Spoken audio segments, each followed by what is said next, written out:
तर राज्यसभेच्या उमेदवारीवरून छगन भुजबळ नाराज नाहीत असं राष्ट्रवादीचे प्रवक्ते प्रशांत पवार यांनी राजीव जैन यांच्या नावावर शिक्कामोर्तब होताना भुजबळ तिथे उपस्थित होते असं प्रशांत पवार यांनी म्हटलं। राजीव जैन यांना खासदारकी दिल्यामुळे तिकडे छगन भुजबळ नाराज असल्याची चर्चा पक्षात सुरू झालेली आहे की म्हणून ते नाराज आहे अशी माहिती आहे।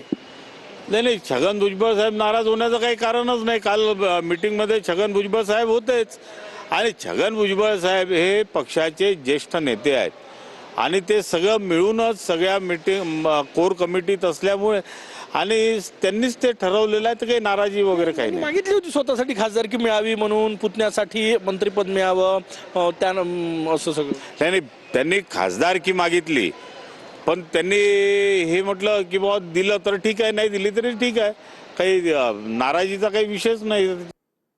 तर भाजपावाल्यांकडे नक्की किती मतं आहेत ती आधी ठरवा, शरद पवारांच्या राष्ट्रवादीचे खासदार धैर्यशील मोहिते पाटलांनी ही प्रतिक्रिया दिली आहे। सर्व पक्षांच्या नगरसेवकांना भेटलो, ज्या अदृश्य शक्ती आहेत त्यांनाही भेटलो।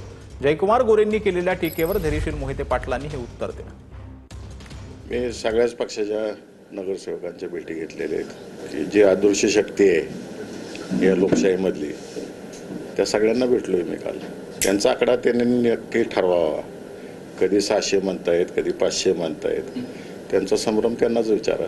या सोलापूर जिल्ह्यामध्ये कुठलंही इलेक्शन लागलं, मोहिते पाटील उमेदवार जरी नसले तरी मोहिते पाटलांवर टीका करणं सोडून दुसरं काहीच जमत नाही। इलेक्शन कशाचे, त्याच्या विकासाच्या मुद्द्यावर बोललं गेलं पाहिजे, त्याच्यावर कोण बोलतच नाही। मी याच्यापूर्वी अनेक वेळा बोललेलो आहे आणि उघड बोललेलो आहे, काय मदत केली जाहीरपणाने सांगितलेलं आणि त्याचे जाहीर आभारही मानलेले आहेत। 4-4 वेळा संपलेल्या व्यक्तीवर मी बोलत नाही।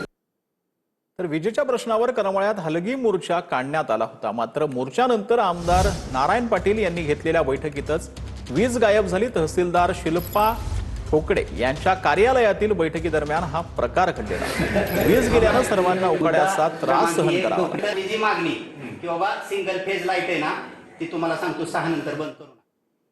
तर मुख्यालयी राहत नसलेल्या आता शिक्षक आणि शासकीय कर्मचाऱ्यांच्या मुद्द्यावरून आमदार प्रशांत बंब यांनी जिल्हा परिषद अधिकाऱ्यांना धारेवर धरलेला आहे। शासकीय कर्मचाऱ्यांच्या अनुपस्थितीने नागरिकांना त्रास होत असल्याचा आरोप बंब यांनी केलेला आहे।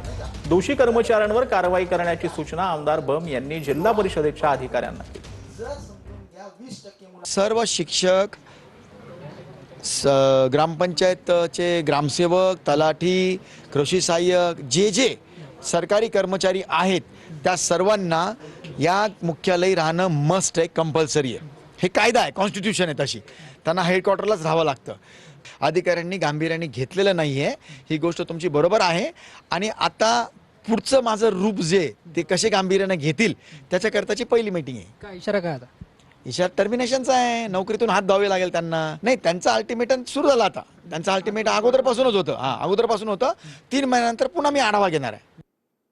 विधान परिषदेच्या निवडणुकीबाबत सांगली आणि साताऱ्यातील महायुतीच्या नेत्यांनी एकाच वाहनातून प्रवास केला।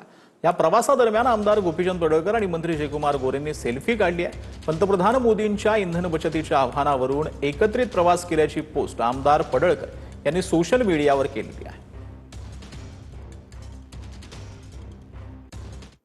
तर सांगलीतील जुना बुधगाव रोडवरील रेल्वे उड्डाण पुलाच्या कामामुळे हा रस्ता वाहतुकीसाठी पूर्णपणे बंद करण्यात आला आहे। यामुळे परिसरातील नागरिकांना शहरात ये-जा करण्यासाठी दररोज 2 ते 3 किलोमीटरचा अतिरिक्त फेऱ्या मारून कसरत करावी लागत आहे। हे काम आणखीन 6 महिने चालणार असल्यानं नागरिकांनी संताप वाढलेला असून नागरिकांचा प्रशासनानं युद्धपातळीवर काम पूर्ण करून दिलासा द्यावा अशी मागणी स्थानिक नागरिक करतात।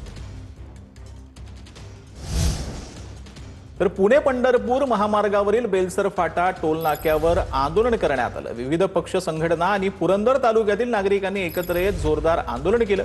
टोल माफी द्या किंवा टोल नाका बंद करण्याची मागणी यातून करण्यात आली।